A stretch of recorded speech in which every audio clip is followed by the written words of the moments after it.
আসসালামু আলাইকুম। কেমন আছেন আপনারা? আলহামদুলিল্লাহ, আমিও ভালো আছি।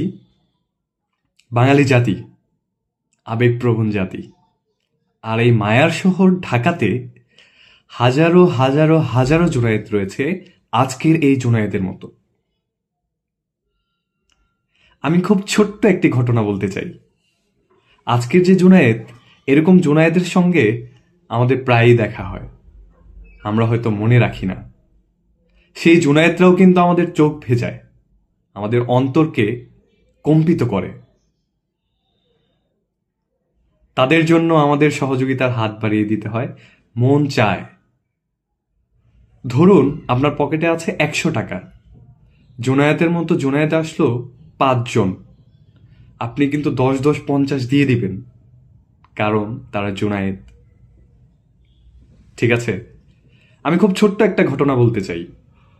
লাস্ট টাইম মানে 3 দিন আগে আমার সাথে জিপি সেন্টারের সামনে যমুনা ফিউচার পার্কের পকেট গেটের এখানে একটা ছেলে আসে।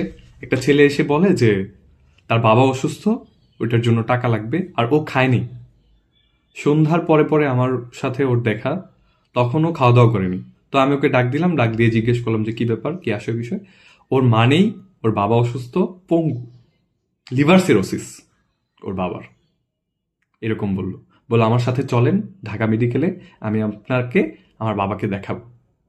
একটা পর্যায়ে আমরা সিদ্ধান্ত নিলাম যে আমরা ওকে কিছু ডোনেট করব, অথবা খাবার কিনে দিব, এরকম একটা সিদ্ধান্ত আমরা নিয়েছি।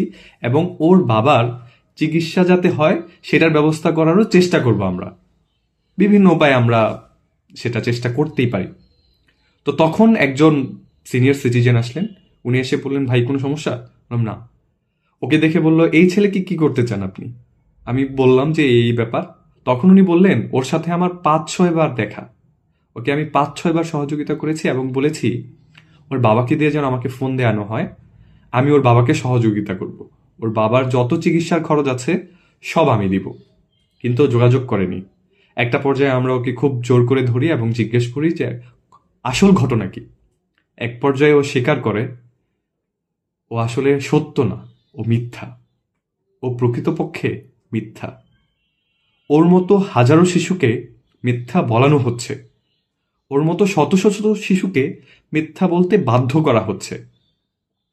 তাদের দোষ নেই, শিশুদের দোষ থাকতে পারে না। দোষ হলো আমাদের মতো যারা আছে, যারা লোভী, এই সমাজকে যারা নিয়ন্ত্রণ করছে খুব বাজেভাবে, তারা এটার পিছনে দায়ী।